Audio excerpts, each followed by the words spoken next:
Okay, we'll start in a moment. So what today? 127. Not good. Huh? It's not good. It's not with the water, right? Yes, 127. Okay. And 2 grams. Okay. And I see my daughter took it, so and I check before I go and check her so So and the the legs, the water was coming. Water was coming. No, not legs. The water it's running. Yeah. But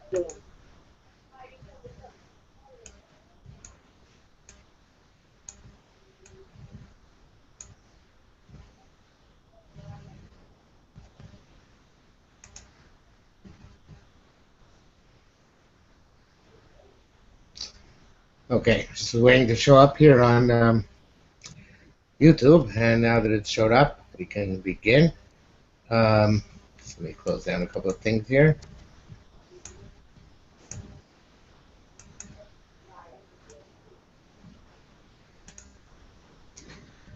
Okay. The Seridei Eish was just a minute, let me close something else down here. It's not necessary.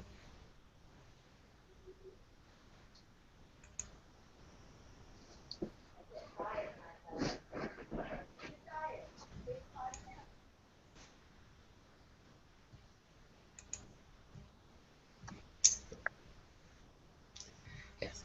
Okay. So let's begin now. The Seridei Eish was a Talmud of the author from Slabodka. He was one of the many great Talmudim of the author from Slabodka. And he wrote was originally published in the Seridei Eish itself, and then was put into a separate sefer called LiPrakim. Several major biographical essays concerning the Gedolei HaMusar, and one of them, of course, was his Rebbe of Nosson Tzvi Finkel, the author from Slabodka. And he relates how in the summers the many Gedolei Yisrael, including the author from Slabodka, used to go to vacation in a place called Kranz, which is in Prussia, near Königsberg, and which is at the time the capital of Prussia, in order to rest.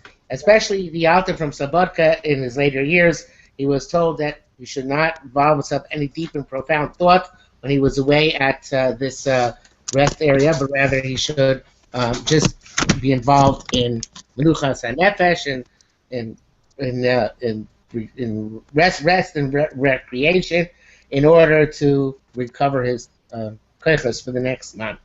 And the Seridei Eish says that during this time, the young rabbis who are the alumni of Slabodka would come and visit the altar, and they would walk with him on the seashore, I guess the case may be, in order to have conversations with him. And one of the conversations which they had was concerned Kamtza and Bar Kamtza. And the author from Slabodka opened the conversation by quoting the Rambam, Hilchos Tanios. The Rambam in Hilchos Tanios says, in the beginning of the 5th parak, Yesh Shom Yomim, there are days Shekol Yisrael Misani Bohem, of which all Jews fast, Midnei HaTzorah Shiur Bohem, because the sorrows that occurred upon them.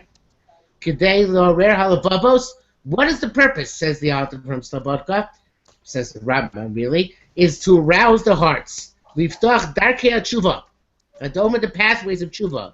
B'yezi Korel Ma'aseinu Ha'roim, and should be a commemoration of our bad deeds. And the deeds of our forefathers, which are like the deeds which we do today, that they cause us and them these great travails. That's an important point. Rambam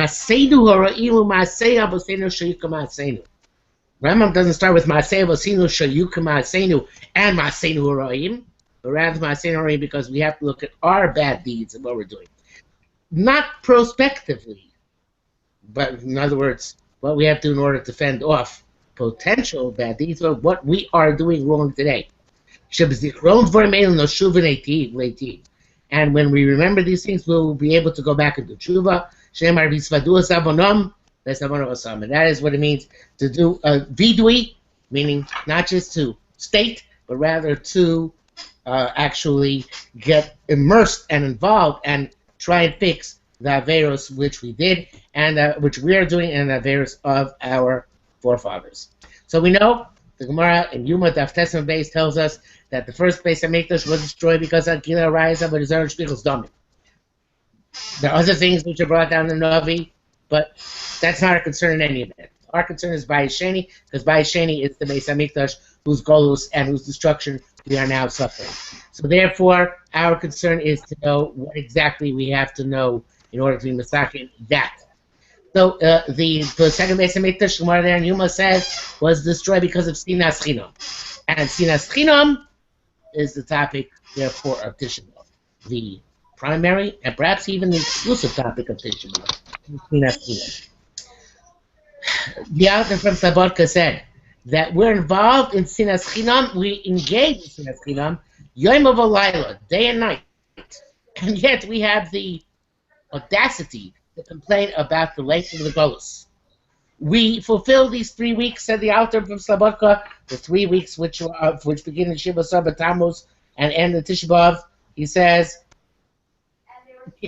kos, like children, bli da, blo das, without any awareness, and without any commemoration of our bad deeds. And this is a true, unfortunate thing about many of us, myself included, that we are meticulous observing the halachos of the 3 weeks, but the halachos of the 3 weeks are not the ikar of the 3 weeks.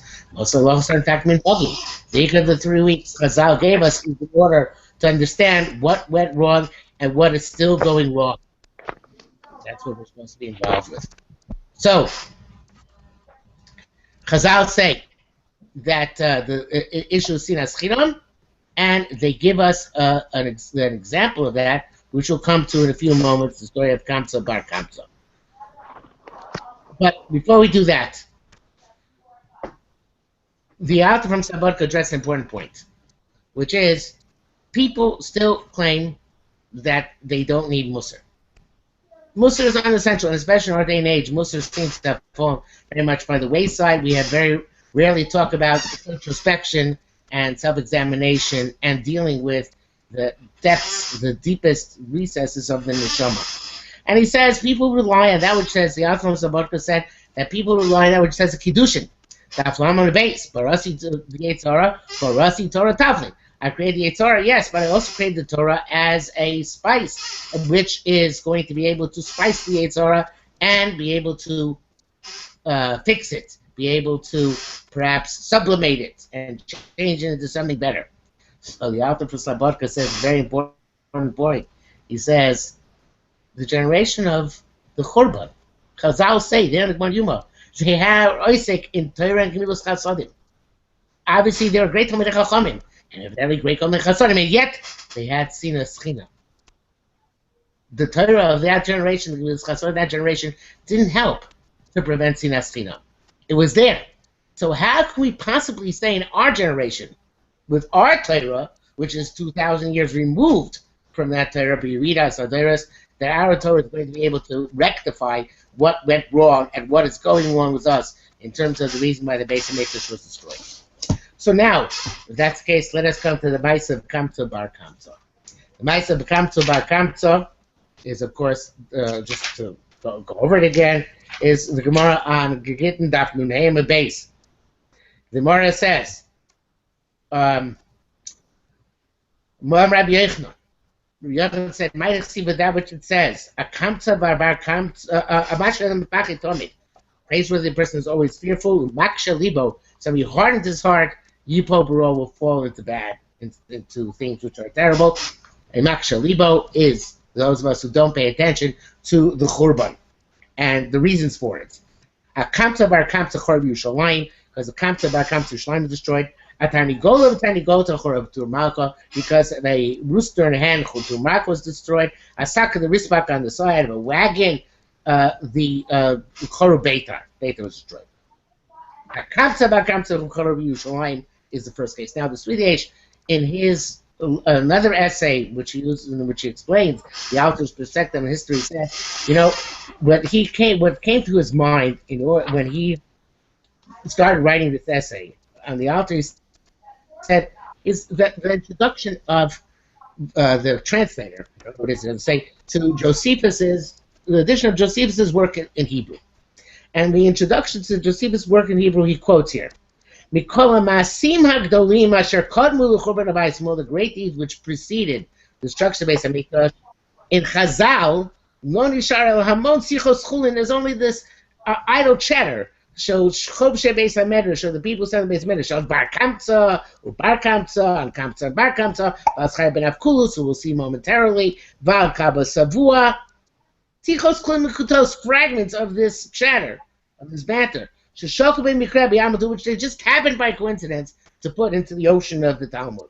Vatmunora Basat Zvoim, and the picture of great color of Shabes Yudah Gosesses of the dying house of Judah, these Alma Min Ayin has been moved from the eye, which of course Josephus provides a great detail, the entire history of the war and the events which took place as they brought towards the destruction of Yerushalayim.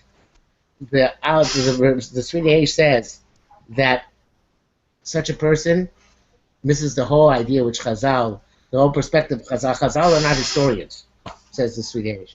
Chazal are philosophers of history. Chazal are not concerned with the events themselves, but as the Torah itself says, "Schari mosolam binush knows to remember what happened and to understand." In other words, the schira is not enough. We need his bonus, and his bonus comes specifically by looking at the person, individuals who are involved. When you look at a picture en masse with all the broad, great technicolor spectacle, as will be the middle, the Ten Commandments type of overview of the Churban. Yes, that is something which can create a tremendous worship.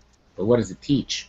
It doesn't teach us anything about ourselves and what to know about what I personally am doing, which is a direct continuation of the Churban, which was the underlying psychological and theological cause of the Churban.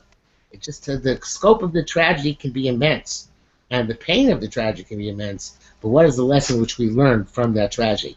And therefore, the Seridei Eish says, on the contrary, Chazal are focusing on a specific, simple story in order to tell us something about what we as individuals would have been doing wrong back then and are continuing to do wrong today. And therefore, we can derive from this something about what we're supposed to do in order to rectify this situation which we're in.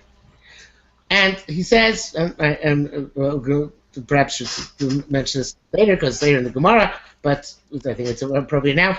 He says the depth of the understanding of the Gemara later on in Daf Nun Ches, in the same longer guide about the Churban. Turn about it. Yeshua ben Chananya. It's the story of Yeshua ben Chananya. He went to the great city of Rome. Amalei said to him, Tinok echad yeshu veis asurin. There's a child in the prison. Yifei Yanayim, who has beautiful eyes, V'tov ro'in, is very handsome, Kutzasav sdurosu tatlim, and he has beautiful hair as well. And, of course, to Yeshua ben Chananya, none of that makes a difference. Nevertheless, he went, and the image of the tragedy, which they were trying to convey to him by the visage of this individual, was not what ultimately caught his fancy, so to speak.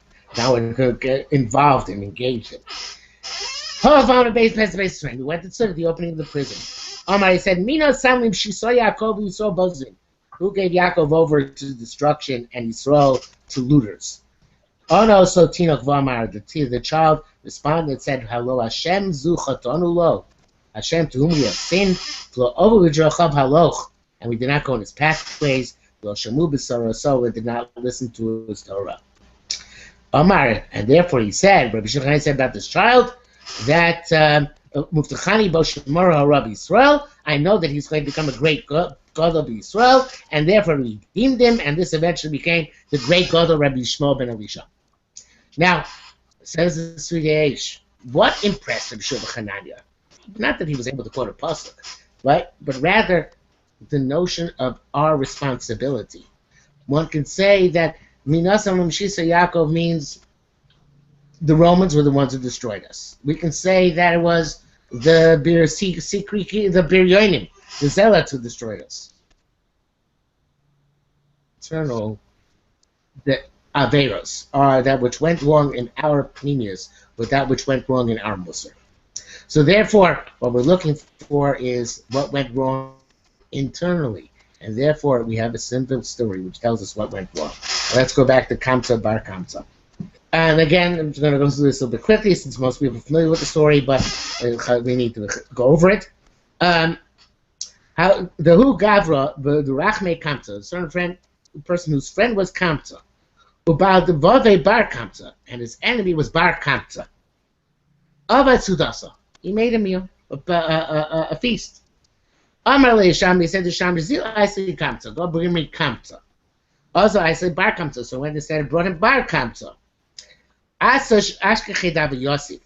So he came, the host of the meal came, and he saw that Bar Kamtza sitting at the Suda. Amar le, so he said to him, Michteu Gavra, since that you are, the third person, but since you are Baal Dvavda Gavra, my enemy, my boy Sacha, what are you doing here? Kumpu, get out. Amar le, so he said, listen, Hoil, since I came, Shavkon, let me stay. I'll give you what whatever the price of whatever I ate and drank. Amalei Lo said no.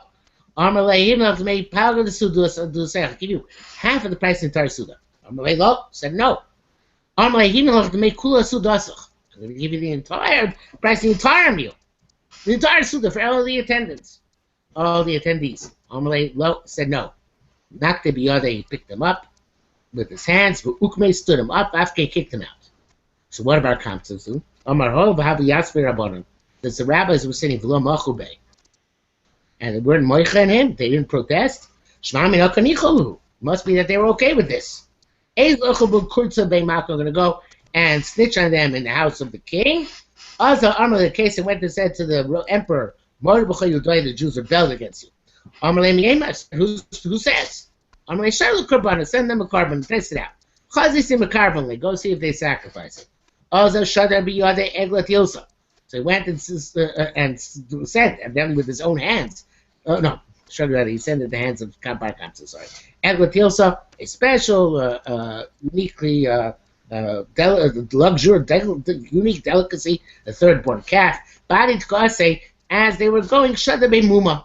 So Bar Kamtza made a slight blemish in it. The Nivsa sign, he either slipped the lip, made a slight blemish in the eye. Duchtoli done, have a muma, a place where for us it's a mum, and the carbon is possible, udidu lab mumahu.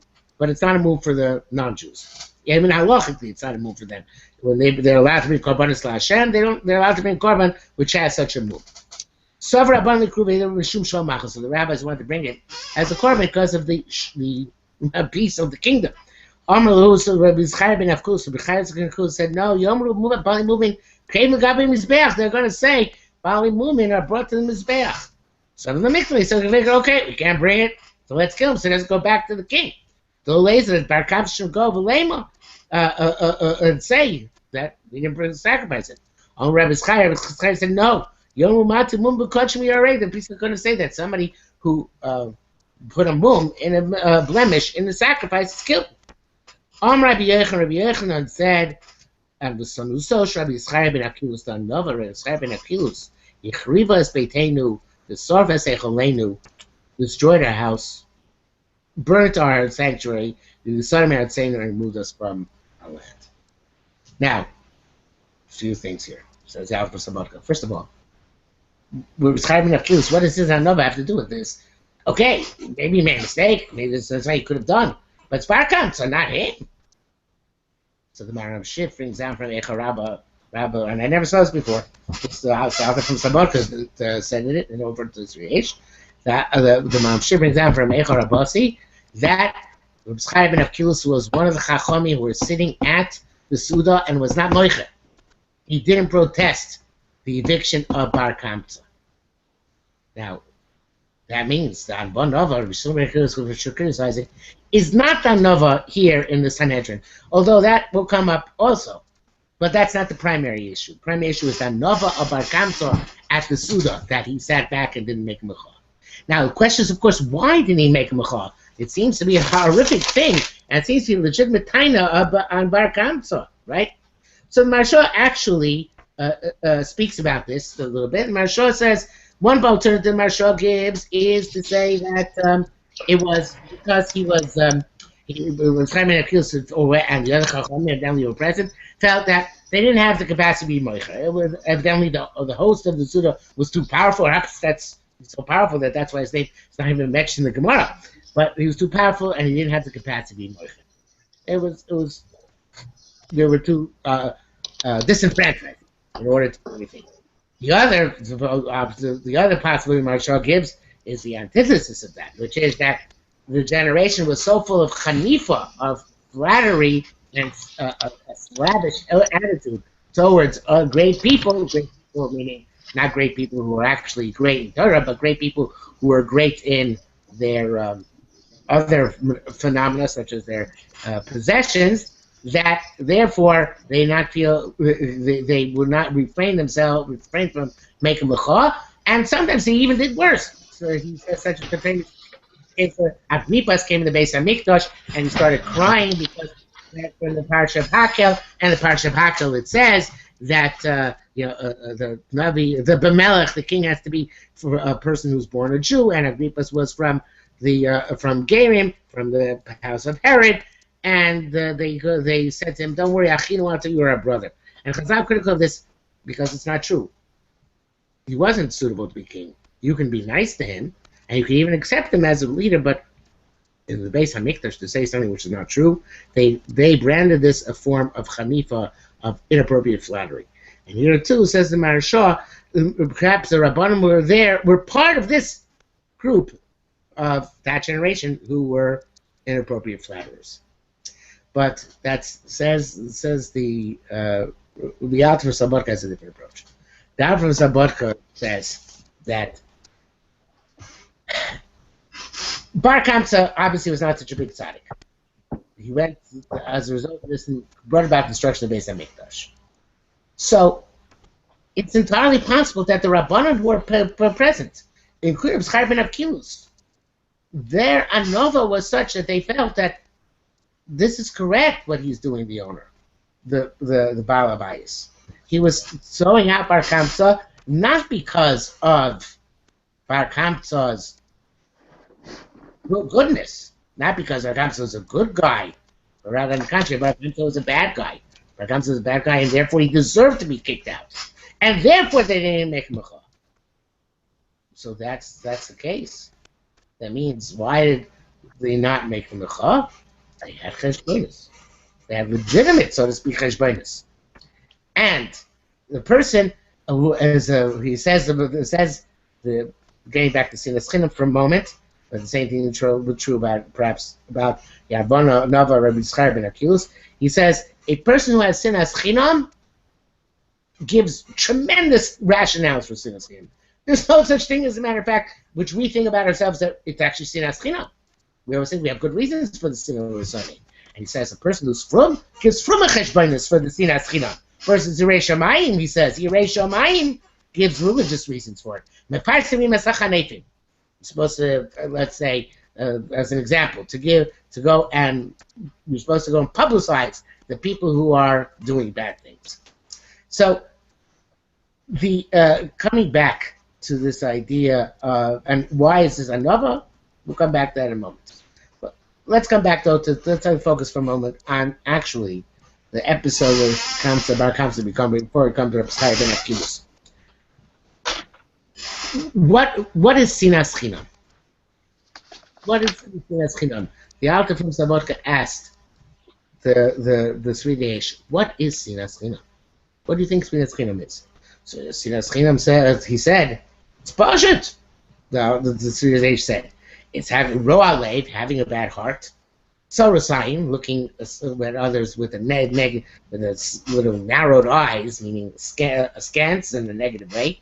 Kina, jealousy, and kviya mechupasur shchavero, and being burnt by somebody else's success. So the Alter from Slabodka started mocking the Seridei Eish. He started mocking him. He scoffed at him. He said, Chazal say, Achroinim shelo nizgala avonam, lo nizgala kitza. The Achroinim, the generation of the destruction of second base Hamikdash, this Avera was not revealed to the Schenim as deep inside, so therefore their end of their golus is not revealed either. So he says, you think it's simple to identify Sinas Chinam? Chazal are telling us it's almost impossible to identify Sinas Chinam. It's something which is very, very deep and very, very hard to find, and therefore very, very hard to uproot. He says, as we said before, that Sinas Chinam, everybody tries to justify their Sinas Chinam. Sinas Chinam is something which can. Every person thinks that I don't hate for nothing. There's no such thing. He says it's very difficult to dig down deep and find what Sinas Chinam is. He brings down that there's a the Rebbe Yisrael there says, "Ha-taipa bo eres v'anatio dolekes." The desire burns, and the inclination is a flame. The tires asheretz to quote to deem pure that rodent asher tamei ikra, which constantly calls tamei tamei. In other words, every person wants to justify everything they do. Telling the story of the Moshe from the Dugda Magid, of the person who ran down the street after he saw a series of targets in which an arrow was shot directly through the middle of each and every target, and he caught the archer, and he asked the archer what your secret is, and the archer said, my secret is, I first shoot the arrow and then draw the bullseye around the arrow. So too, everybody has their own cheshbon. And Sinas Chinam is no different. And the author from Slabodka said, you know what, you're the Rav of a shul. Let's say it comes on Tisha B'Av. And they come, in certain shuls, they're mechabed, so to speak, people to lead the kinos. Each person leads a different kino. Let's say they came to Arzei Halavonon, one of the core kinos of the day about Asur Rugi Malchus, and they said they instead of being mechabed you, they're mechabed somebody else. What would go through your mind at that point? And I'd like to quote what the author from Slabodka said about this. He said, tell me the truth. If they give a keyboard on this bitter day of Tisha B'Av, somebody say Arzei Halavonon, not you, are you going to be quiet? And it says here, in parentheses, that the author was alluding to an episode which happened in a certain city, which caused a tremendous machlekes, sometime in Lithuania, I guess. It said in that the turn of the last century. The women copied somebody was saying Arzei Halavonon, and the whole shul erupted on Tisha B'Av. Anyway, so he said to Seridei Eish, to Yaakov Weinberg, confess, will they not burn your heart the fire of hatred for the Gaboim and for the person who got the covenant in your place, and to the other people who saw that you had been slighted and you had been embarrassed, and they didn't protest? Of course you would. And that's Sinas Chinam. That's what Bar Kamtza was experiencing, and that's Sinas Chinam. Everybody experiences that. If somebody else gets something and I don't, I often feel bad. And there's a fascinating paragraph in the Sefer Otzat Filos, which the author of Slabodka doesn't quote, but I think is very, very. It strikes me every year on Yom Kippur, so powerfully and so horrifically that I think it's appropriate to use it, which is one of the Achet Shechotanu. And one of the Perushim, the Sefer Otzat Filos, the Dover Shalom, says, Sinas Chinam, Hiamida Hara, Shemotzias Adam in Olam. It's the horrible trait which removes a person from this world. Bichriva Beis Hamikdash, and destroy the Beis Hamikdash. Vadaim Raketz Bein, it still dances among us. The Kol Kach Murgolim, but we're so accustomed to it, as if it's imprinted in the laws of nature. Asher gam beit ohavim v'reim, even on people who seem to love and are good of each other and are good friends of each other, tistarer hasina al dol davar. Even among friends, there's sinah on nothing. How so? The pathways of his fellow in his behavior Kol Hashem Mukshon B'Yotzer, the better they are, Aim Chavero, B'Yotzer, Sneim Chavero, the more you will detest them. The Koshkin Shesod of Avicha Mamon, and you certainly hate him when he makes money. More money than you. Actually, you don't know get cloud in even though it's nothing to do with you. The Koshkin B'Sigo is a pair of Chavod, and so certainly receives any honor or glory. Me'amelech from the king, or Me'amen from the nation. Shasti Dalsina, so then you're going to hate him even more. But Kol Kach Mugoyim, but I'm so accustomed to this. Actually, Ein Margish Klal Adam, a person that doesn't even feel Shemida Megunamot, how terrible this trait is. Mishtamish ba, and he uses it. Rak Yid Me Belibo, he just thinks in his heart She Chafu Me'avona Sinas Chinam, that he is innocent of the sin of Sinas Chinam. V'loyev Shmodam, he's not an enemy of anybody. V'lo Yedan, he won't know Kibinaf Sholu B'chol Rega, that it's in his soul every moment. Kol Uman Sonei B'nei Musoni, craftsman, he tests his fellow craftsman. Hatagor Sonei Reb Avichol, the salesman sells his friend when he makes money. HaTalmid Chacham Sonei LeTalmid Chacham Zuloso, a Talmid Chacham detests his fellow Talmid Chacham. Shedvar Miskav L'Shameim, when his words are accepted by the people who hear him. V'asina Amar Asol Chapes Vumin B'Kishon Zuloso, and the detestation causes him to look for shortcomings in his fellow's talents. Litlos Bosi Basasina, to say it's because of him that I hate him. Vemis Lozosia Koremis, it's not really anything about that other person. Lozosia Grumsina, so cause of hatred. Achmekor Hasina, but the source of hatred, Umikishon Hamifo Shuzulaso, is from his friend's success or talent. Muso, and because he's so perfect, so has accomplished so much. Not because of the imagined or minuscule shortcoming which he's generated or invented concerning his friend. And it comes out of the source of jealousy and glory seeking, honor seeking, which are traits which are embedded within us. These are two of the core traits of the three-pronged attack of the Yetzer Hara. Taiva v'akavod motzim es adam min ha'olam. They are embedded in us, and they are then gel within us into this sinas chinam. Kina and kavod conspire together to create sinas chinam, which then hides itself and masquerades itself as a legitimate gripe. They themselves can uncover move person from the world, and it hides under its skirts midos v'gudos marvev, many bad traits, such as b'sibasa as account of this. We have that beautiful German word Schadenfreude. He's happy when his friend stumbles. And he takes honor in his friend's embarrassment. And he rejoices when his friend stumbles. And he suspects people are innocent. And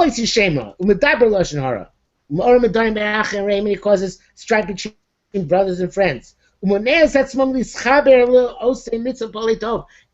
a result of sinas chinam, a person refrains from connecting himself to people doing mitzvah and people who are doing good. And the subcategory of sinas chinam, is revenge and retribution and anger. The godel havon shasinas chinam vanafel, and the horrific extent of the sin of sinas chinam and its branches, hamavur lama, which we just explained, mavur v'ma'amorei chachmeinu zal. It's explained in Chazal, and goes on and describes all the horrific things which sinas chinam causes. So sinas chinam is something which doesn't emanate from the other; it emanates from oneself. And what Chazal are telling us is that the Avera of sinas chinam, even if Bar Kamtza was indeed a wicked person, it's entirely possible he was a wicked person, but in this case, this is the sinas chinam which the guest displayed, which the host displayed, was something which could happen because of something within him. And very often, when we see somebody else who we protest and we know we should protest them, It's not so simple. And that's the Alter from Slabodka's next point. The Alter from Slabodka says, when you want, he says, there is a mitzvah of being with fire saying chanefin. A mitzvah to, we mentioned before, to publicize people who are bad people, who seem to be good people, who really are bad people, hypocrites, sycophants, people who are echo bepev, echo belev, devious people, treacherous people, people who dress up as being pious and are not, so on and so forth. Everyone describes it. So he says, this is not, certainly is a mitzvah, but that's only when you don't rejoice in fulfilling that mitzvah. But the type of mitzvah where you can't take any pleasure in doing the mitzvah. If you do take pleasure in the mitzvah, it's no mitzvah anymore. He links us to a Shari Tshuva. The Shari Tshuva, Shari Gimel, Simon Reish Test. The Shari Tshuva there says, quote, he says, there's a pasuk which we have concerning Yehu, who destroyed the house of Achab, and that he was Yehu, who destroyed the house of Achab, even though Hashem commanded him to do so, was punished as a result. Why? Because even though Yehu did a mitzvah, if you doing and it did perhaps did l'shem shamayim as well, this was a mitzvah. But if you enjoyed it, if you got benefit from it, if as a result you became king, and you especially if you were king, you did also bad things of some sort, so then you are not getting away scot-free as a result. And the idea finds himself, and this is a little bit was difficult for me to follow. He finds this idea expressed in an interesting chazal. The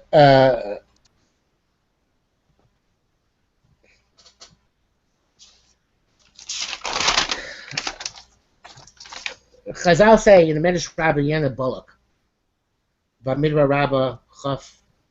I can't read my own handwriting here. It's not really important, but it's not to get a Parashas Bullock. But Chaf Dalet, yes. So Chazal say, why was Moshe Rabbeinu buried in an unmarked grave? So we know the conventional understanding, but there's a fascinating Medrash Rabbah there. The Medrash Rabbah there says, you know why he was buried in an unmarked grave? Because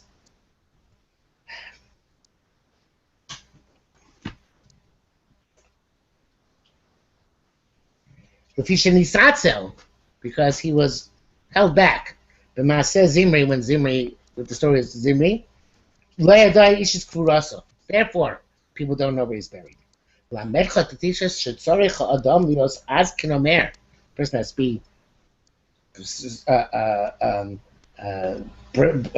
strong like a leopard, and kal kanesher, and fleet like a eagle, and quick like a deer, the gibor kari, and powerful like a lion, to do the will of his creator. Moshe Rabbeinu was punished because he was not the one who did what Pinchas did. So why didn't he do it? Medrash tells us. Medrash tells us that Moshe, that when Zimri came to Moshe, he was holding on to Cosby's ponytail with blow wreaths, and he came and he asked Moshe a very brazen question. He asked, is this Midianite permitted or forbidden? And if you're going to say she's forbidden, who permitted the daughter of Yisro to you? So immediately Moshe Rabbeinu became weakened, and he forgot the halacha which Pinchas then reminded him of. So the question is, why did Moshe forget? Why did Moshe forget? Obviously he was, for some great presence of mind, and normally had all those traits which we just demanded of him. So Chazal said, this is what I think by Rashi, perhaps in the Basar, for Pinchas to get the reward which he was deserving, that which he was supposed to get. But so why is it punished for that? There was Mina Shamayim. That's wrong. So the Alter Slabodka said, this is what went through Moshe's mind. Roy hu Pinchas loisa mitzvah, the lo ani. Pinchas is suitable for that mitzvah, not me. That's what Moshe Rabbeinu thought. But why? Why do you think that? Because he thought that he would, if he would do it himself, there would be some nekama involved, be taking revenge. Because since he was just mocked directly by Zimri, so therefore, if he responds and reciprocates, if he was the one who does the deed of killing Cosby and Zimri, then he could be taking revenge instead of doing something which is wrong in some midah. So why is he critiquing that? Because in a case where there is halacha, so then one is not allowed to even make cheshbon, which is wrong. A person has to take the halacha by the horns and fulfill the halacha. That's what he says. Even though he's in danger of getting punished as a result, because he can have, if you do such a mitzvah and enjoy at the same time the kama. It's very interesting with tzaddik about this, very fascinating tzaddik about Aveir Lishma, and certainly would be the case here. So tzaddik says, "But Aveir Lishma, even though you're supposed to do the Aveira, nevertheless you're going to be rewarded for the Aveira, you'll still be punished for the Aveira part in it." In other words, even Aveir Lishma, which is a chiyuv at the moment, since there's an Aveira involved, you're going to be punished for it. And so to here, in this mitzvah, even though there's a mitzvah to do this, he had a mitzvah, he's going to be punished for the nekama aspect which is in it. But he still has to do it. He doesn't have an excuse not to do it because of that issue which is involved. Now, what the author from Slabodka wants to bring out from this is that we cannot know exactly what we're supposed to do at any given time unless it's a halacha. But if it's a halacha, even if it is something which has danger in it, we have to do the halacha. And the halacha which Reb Schari ben Avkilus neglected because of Hanova was that I can't be moicha. He's such a Rasha, Bar Kamtza. I can't be moicha. I have to refrain. How could I possibly be involved in being protesting the eviction of somebody who's a Rasha? As a matter of fact, it might look very bad. If I protest the eviction of a Rasha, people will learn it's not so bad to be a Rasha. So the author of Slabodka goes off on a little tangent here. He says, first of all, let's talk about Bar Kamtza a bit. He says it could be he was a Rasha, but you should know that in and of itself could be a function of sinas chinam. He says in atmosphere, we can't know for sure, he says, that he was a Rasha from birth, right, RFB, but he says in the atmosphere of sinas chinam, even a Benoni, even an average person, can become a complete Rasha. He says sinas chinam is a cancer which poisons the entire body until it falls apart. And therefore, a person has to always look at what he's doing and look at what's grinding within him and dig deeper and deeper. So he says, even Bar Kamtza was not a good person. It was perhaps a function of the entire society at the time. A society in which people bear grudges against each other. And the host seems to have borne a grudge against him for some reason. Perhaps even legitimate, perhaps in Shemai, but society where their grudges generates wickedness in and of itself. So, but the Reb ben Avkilus was held accountable because he was not doing what he was supposed to do, because he was choishish. He had Hanova. He was being humble, modest. Now, if that's the case, we can understand also that the case where in the Sanhedrin, where he refused to take this person, Bar Kamtza, and either kill him or sacrifice the korban in order to maintain the peace, it's also a function of Hanova. It's also a function of Hanova because and the way the author for Slabodka puts it, he says, maybe we won't be able to save Klal Yisrael, and we won't save Klal Yisrael for generations. There's going to be a takola. There's going to be a stumbling block. People are going to think that, oh, They didn't kill him because they saved Klal Yisrael, because they failed to save Klal Yisrael. So they must have killed him because he was Matimum B'Kodshim. They must have brought the korban because you could bring a korban with a mum. So therefore, says the out from Slabodka, yes, there is a legitimate anova involved here. There's a cheshbon.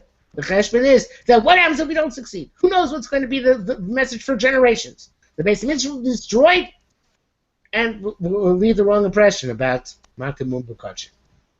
So therefore, his anova also is functioning there, but the anova, just like it was functioning in the case of the house of the feast and the host and Bar Kamtza, so it was functioning here, the anova, which sometimes cause a person to refrain from actually executing the halacha at the time.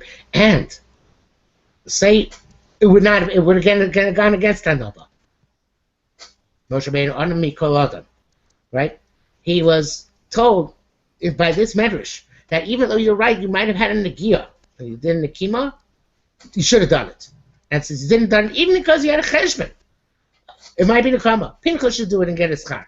No, you didn't do the halacha which you were supposed to do. Therefore, as a result, you're bearing a mark grave. So, when it comes to sinas chinam, we have a quandary.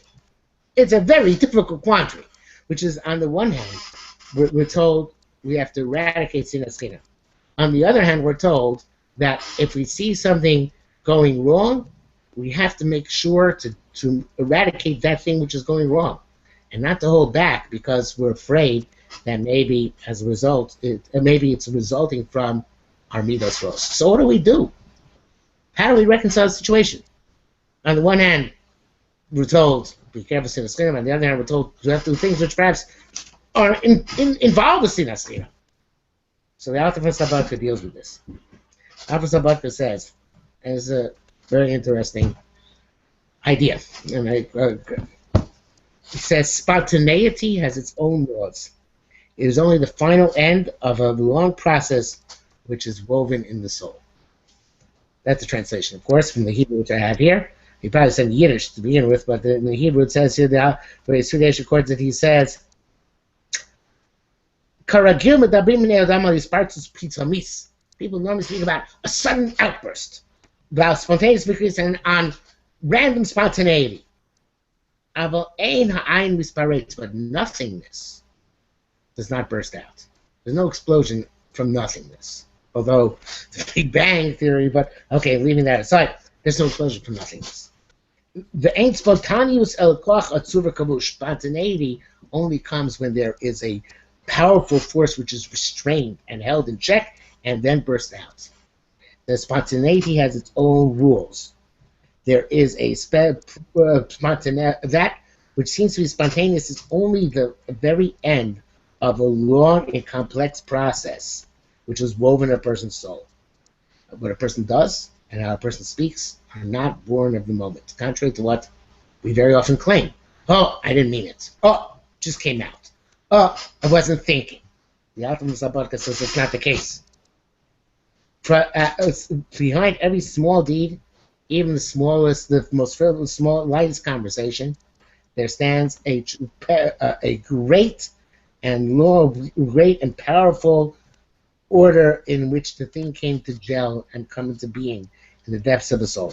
And only after one comes to what we came to the end, then it jumped out of the depths and exploded into the outer air. So, the idea of Musar is to look, not to not be spontaneous, but to find the source of that spontaneity and make sure that it comes from the right source. And spontaneity is a good thing if it's done from the right source, but spontaneity is a bad thing if it comes from the wrong source.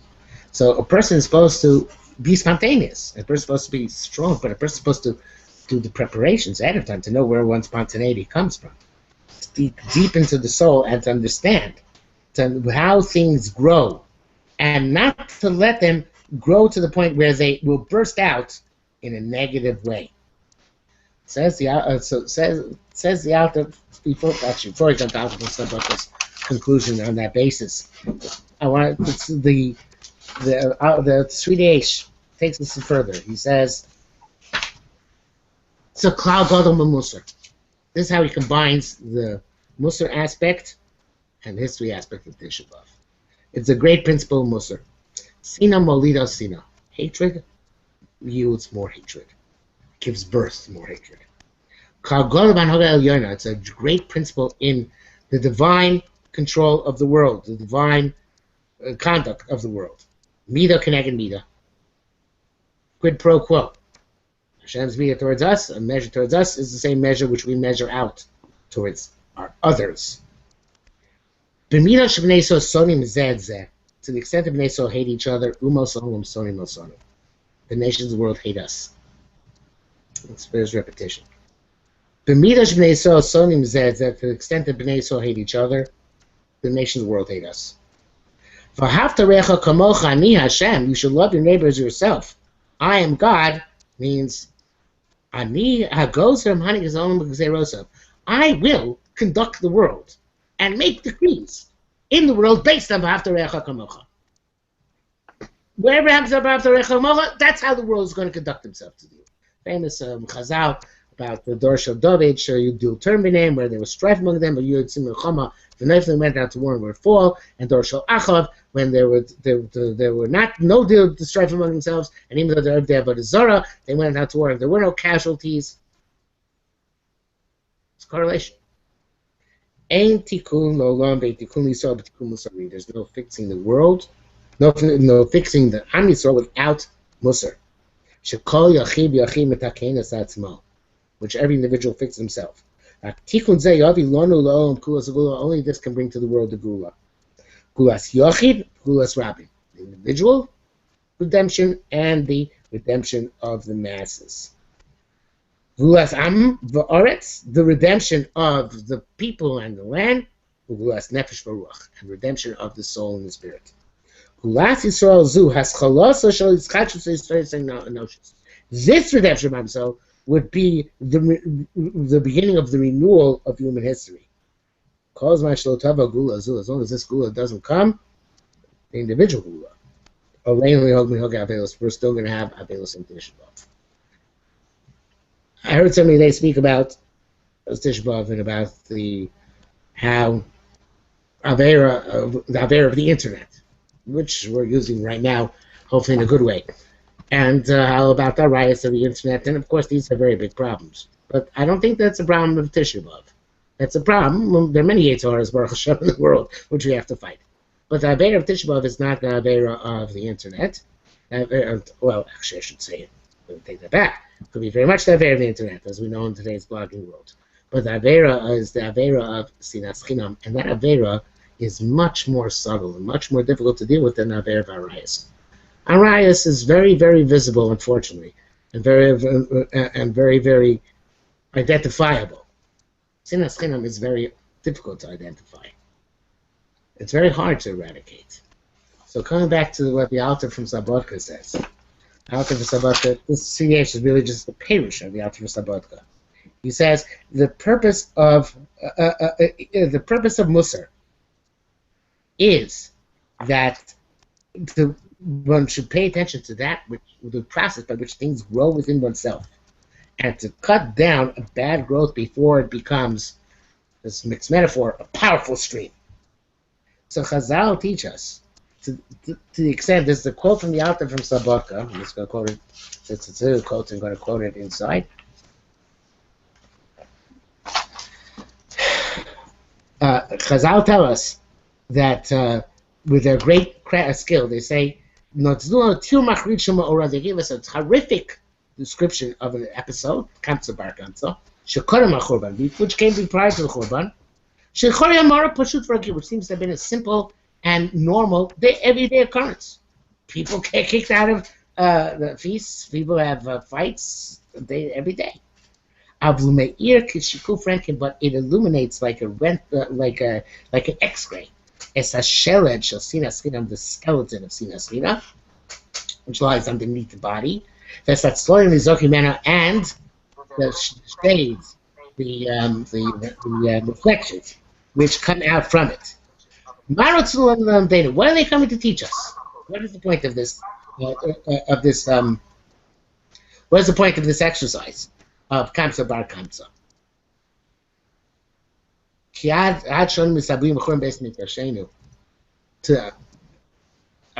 It's good and important, and very Tisha, and we should mourn destruction of Beis Hamikdash and destruction of many things in Jerusalem.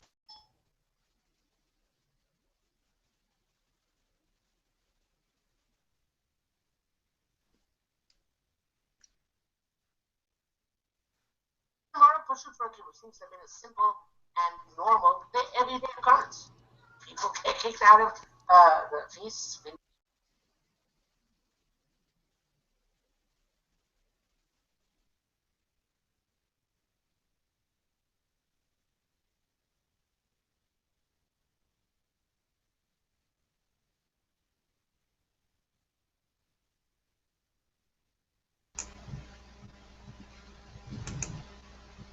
Okay. The main point of Tisha B'Av is part of the main point of Tisha B'Av is that no Siba'orim Chavero. So that's one thing. But the other thing says the Alter from Slabodka is Achon Misablim al Churban Beis Mikdasheinu Leisabel Churban Nafsheinu. To the extent, even more than the extent of destruction, destroying the more than destruction of Beis Hamikdash, we must mourn destruction of our own souls. And that's the most difficult mourning. Because that we can rebuild. We can't rebuild the Beis Hamikdash individually, but we can rebuild our souls. Hagolus Hamora, she'anu shrim b'socha z'alpayim shana, this bitter golus which we're in for 2,000 years. Hiarbeo semionish great. It's much more than a punishment. I heard somebody say, I don't remember where it was. Recently I heard it in Russia. Somebody said, the name of the Kamtza time, that people wonder how we can ask a question. I should tell you, go back. The Reverend Abunim Parshischa, and Tzad brings down several times. He asked, people say, how could we possibly anticipate the Gula in our generation? If there's been Yerida Sador, so people get lower and lower and lower. So how can we possibly anticipate that today the Gula is going to come? So the Reverend Abunim Parshischa said, even though the generation is getting lower, but the Nekuda Pnimis gets higher. So what the Nekuda Pnimis is, it's not for today. But the Chafetz Chaim answered that question differently, according to the person who I heard speak. He said that the Golus is a kapara, and the longer the Golus, the greater the kapara. So therefore, reason dictates that, assuming that the kapara is ongoing, that the further we get in history, the more kapara is accomplished. So therefore, any moment we can fulfill the kapara and the gula will come. So that sounded very nice, but I don't know if the Chafetz Chaim actually said it, but it's not necessarily oiskautin. It doesn't necessarily follow, because kol dosh lo nivna Beis Hamikdash me'amav kilu nechra b'yomav. Any generation in which the Beis Hamikdash is not rebuilt, it's as if it was destroyed in that generation. And it's not the golus in our generation. It's not a kapara, simply as the Rambam said. It's not just for Masei Avoseinu.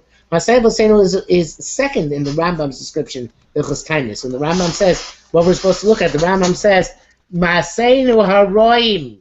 Masei Avoseinu shukum Maseinu ato. It's our deeds which are doing it today, which are that which bring about, retain among us the Churban and that state of the Churban. So he says, Slabodka says, this goes to Beyoser mi onesh greda ala chet shachatonu ba'avar achok, for the sin which we pass in the distant past. Ki hacheta atzmo, no, it is the sin itself today. Hacheta gadol, the great sin which then started then, but continues today. Shrichaknu minan kor lokisha b'socho, which distances us from the divine source within a person. The Korah Ava Rachamim Chesed, the source of Ava Rachamim and Chesed, which is ultimately the source of the Gula. So therefore, when we talk about what went wrong and what we have to fix, it's Sinas Chem. Sinas Chem is very hard to eradicate. Sinas Chem is very hard to find before we eradicate it. But it's something which each and every one of us has to work on And in order to bring about the geula, not just of the individual, but of the world in general. So I myself, when I was reading this piece on the Seridei Eish, the LiPrakim, it occurred to me how often I'm guilty of this. How often I get annoyed at somebody else, and it's really annoying. It's really because of myself. It's not because of them. If I see somebody else who's successful, like the also Phil says, sometimes I try and find fault with them. It's because I don't feel I'm successful myself. If I see somebody else who is davening with more kavana or learning with more asmada, I try and find something which is negative about them because it's really something about myself, not about them. And that's the pshat in Sinas Chinam is that not that I can't give a reason, but the reason I give is not really the reason. It's something which is within myself, and because of those of some of us are on the internet, we can be very careful about that because nowadays Kol Ma'asecha the sefer Nichtav doesn't even describe it. Kol Ma'asecha the sefer Mefursamim. Everything becomes known, and not just written, but known and publicized. And if I or somebody else critique somebody else in a blog, Facebook, even in an email, it can go very far. And if I critique them because of Sinas Chinam, so then it's a very grave situation, which I've generated for myself, and for the entire world. And the Sinas Chinam is, again, says the Slabodka, then